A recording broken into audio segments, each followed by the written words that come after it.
Hey there, welcome back. Today we're going to be exploring Cirklon Intertrack Aux Events again. This is part 2 of a video that I put out a little bit ago. There are a couple things that we missed last time around, and a couple ideas that I've had since.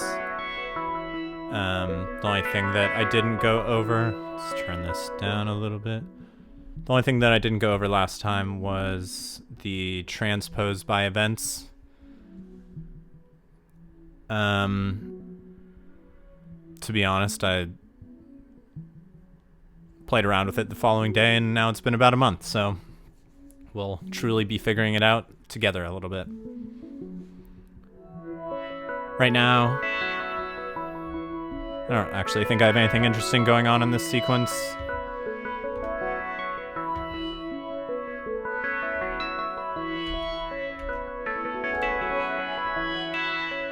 Well, I do have an aux event for note repeats, which basically is doubling each note and adding, for the doubled note, adding 7 steps.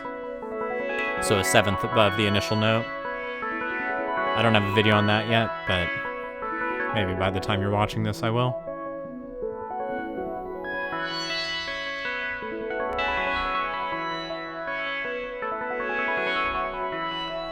But we will not dwell on that. Just pulling up my notes. Okay, the only thing that I really want to go over as an addendum to the previous video, besides transpose by events, is, and to be honest, I may have gone over this in the initial video, but I think it's worth mentioning again. Using the grab event, which you can see I have set up here on aux C, it's already set to grab from track 2.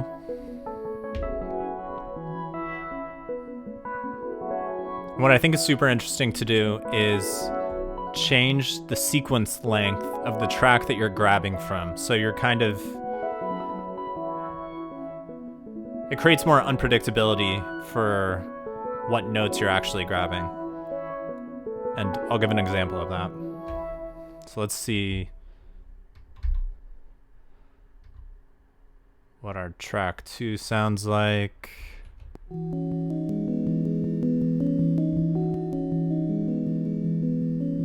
Okay, just kind of a nice, let's actually bump it an octave. Okay. So a nice pattern with every other note is E, and then sort of an ascending, descending line is the following note. And if I go back to my first track, okay, let's turn off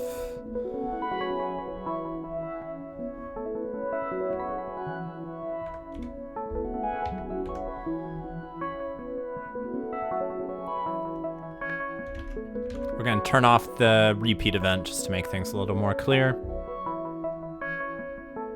Let's actually turn off this LFO as well, which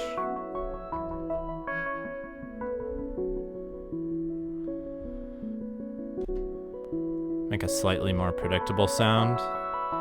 This is not a sound design tutorial, although the third wave is wonderful for sound design. Okay, and then we're just going to add some grab events.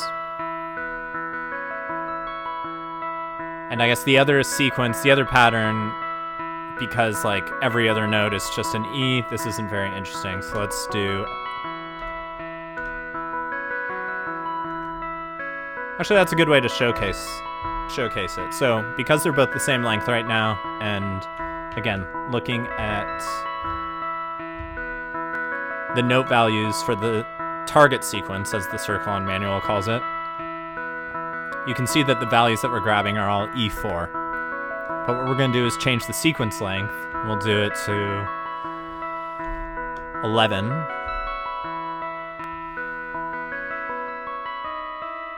And so you can already hear some variation because I'm not sure how well this shows up on the camera, but the step length is... Yeah, the step length is starting over at 11 on the target sequence.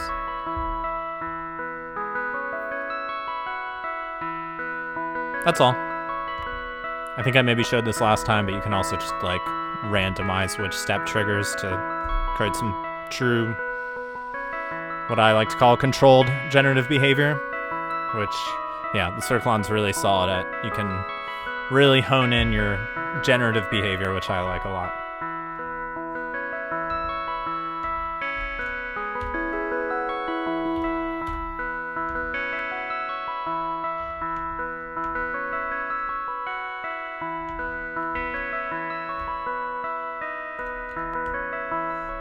Okay, cool. The next thing I want to look at, yeah, we'll just jump into transpose by events. Should probably put my notes not fully behind me. Okay, and we will, I think we can keep this pattern. Let's ditch the, we'll create a new pattern as the target.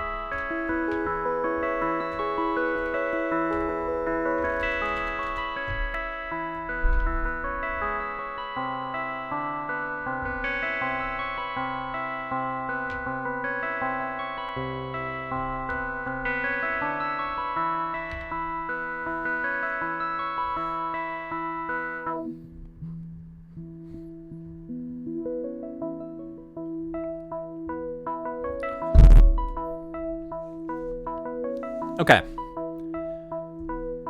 Continuing with the intertrack event group, the remaining events in this group are transpose by track N and transpose by track N plus bar. We can follow the manual directly for a second. So I guess we'll ditch our initial pattern.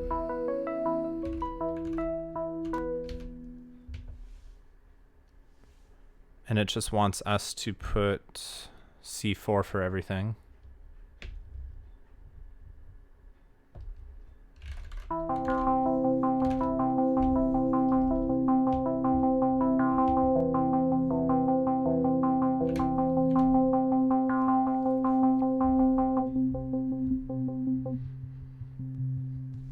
Okay, and then we want the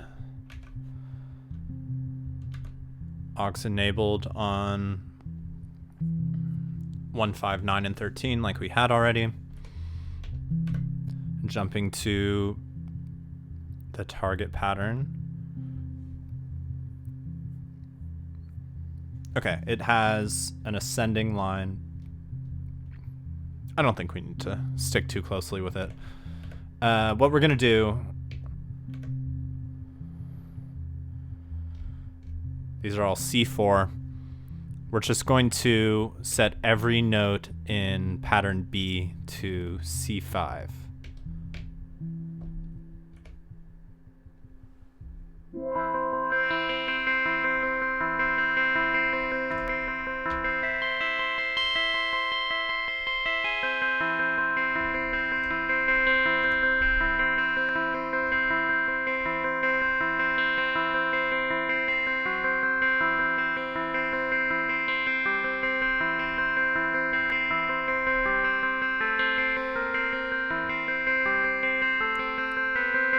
And okay, what that is doing is transposing track A.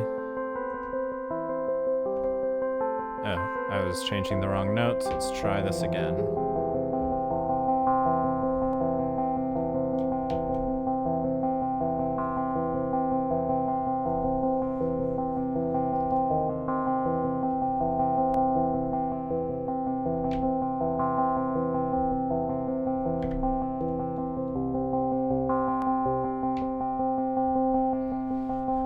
Okay, a better way to explain it, we have both tracks at C5 right now. Transpose by modifies the original track with the target track by how far away the note is from C5, which the Cirklon treats as middle C.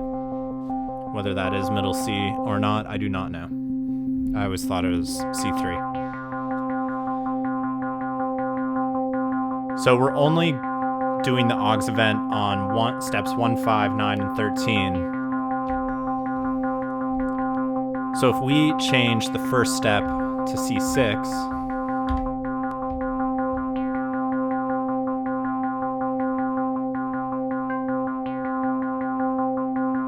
you would think that it would jump up an octave. However, it is not.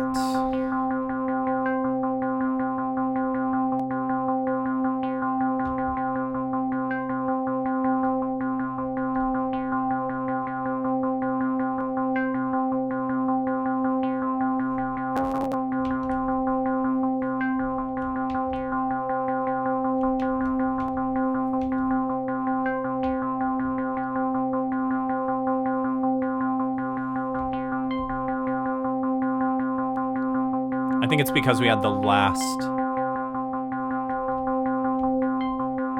Yeah, it's because we had the last step of the sequence on. I was doing some weird stuff. Okay, but now, hopefully it's a little more obvious that it's jumping up. The first note of the sequence from track 1 is jumping up an octave, and that's because C6 on the target sequence is an octave above C5. So it's not actually related to the current track at all. It's not like looking at that note value and making a modification based on that, which is what the previous intertrack events do. What it's doing is just looking at middle C and modifying the original note based on that.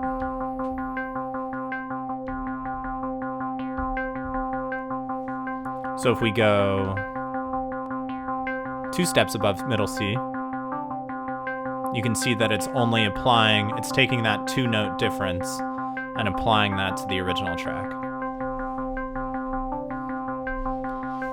Thank you for bearing with me during these moments of silence while I think these things through myself.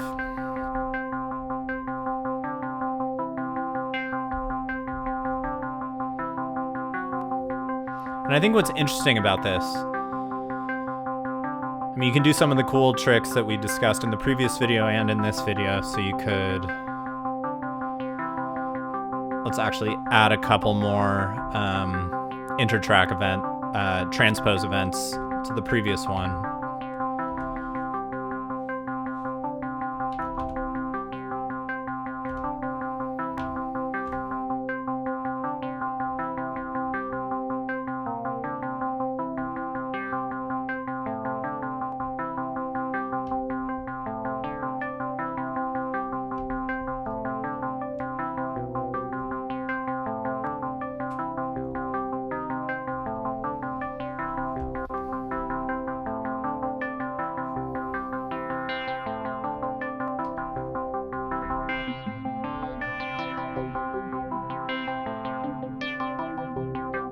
So you could do some similar tricks like we did before, so you could change, now that we have more grab events, or sorry, more transpose events happening, we could change the sequence length to like 10. And yeah, there will be more of a dynamic behavior.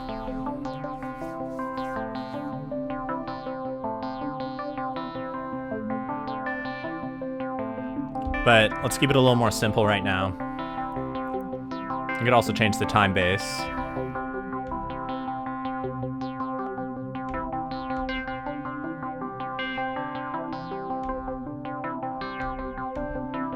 And again, change the pattern direction. So you can get really weird with it pretty quickly, with very minimal effort. But I had a little bit of trouble sort of understanding why you would do this over the other technique. When I was messing around with it, I realized let's actually just reset everything to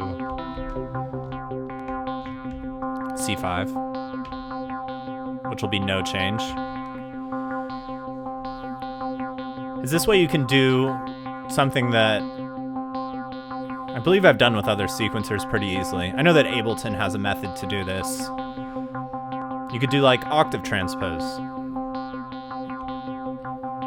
The Score Paypacks has this as well. You can randomize octave jumps. And so one way you could do that on the Cirklon, we're gonna set the last step to track 4, basically as many octaves as you want. And we'll set the first note to 1 octave jump, the second note to 2 octave jumps, and then we'll go 1 below and 2 below. And so you have these 4 different octave values that you could use. And then if we randomize the playback,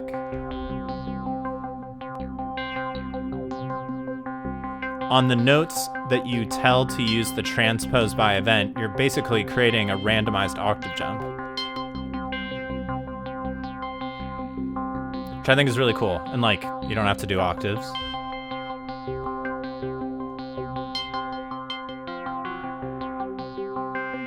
So now I have a 7th.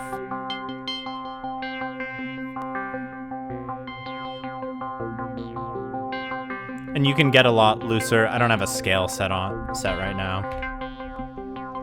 So I have to be a little more careful if I'm trying to stay melodic.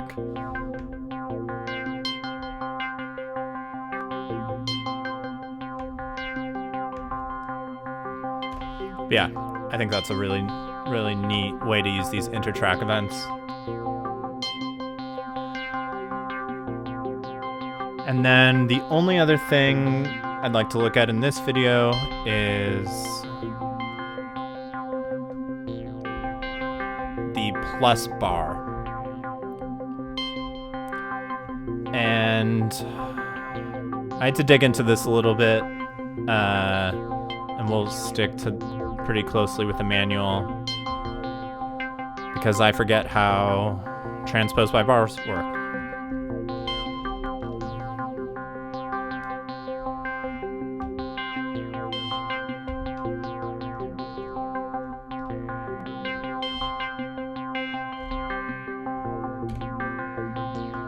Okay, so a refresher for both of us. If we transpose by the bar, it's gonna do what it sounds like.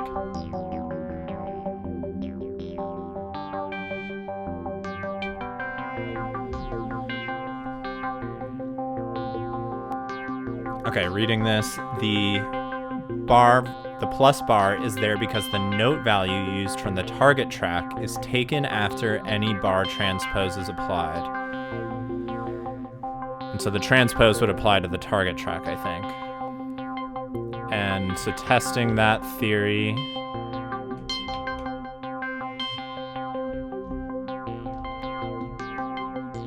Okay, let's create a slightly more predictable pattern here.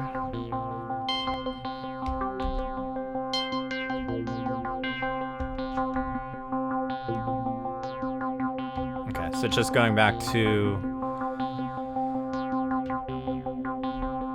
C5 all the way through, let's shorten this to 8 steps.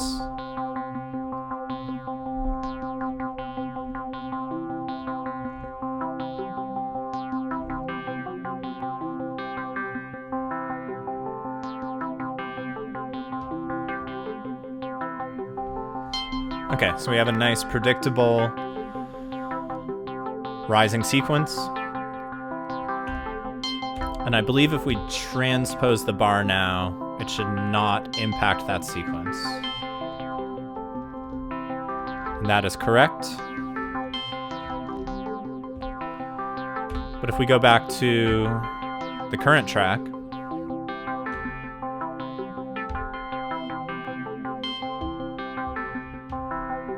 and change it to the transpose by N plus bar.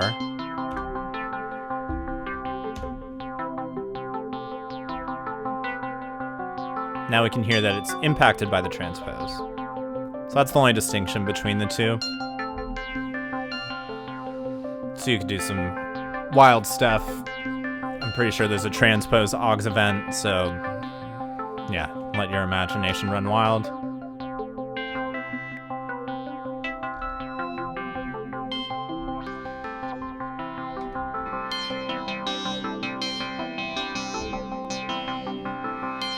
Cool.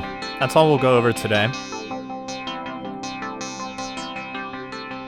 Thanks for watching, and I believe next up we will be going through Aux notes. See you later.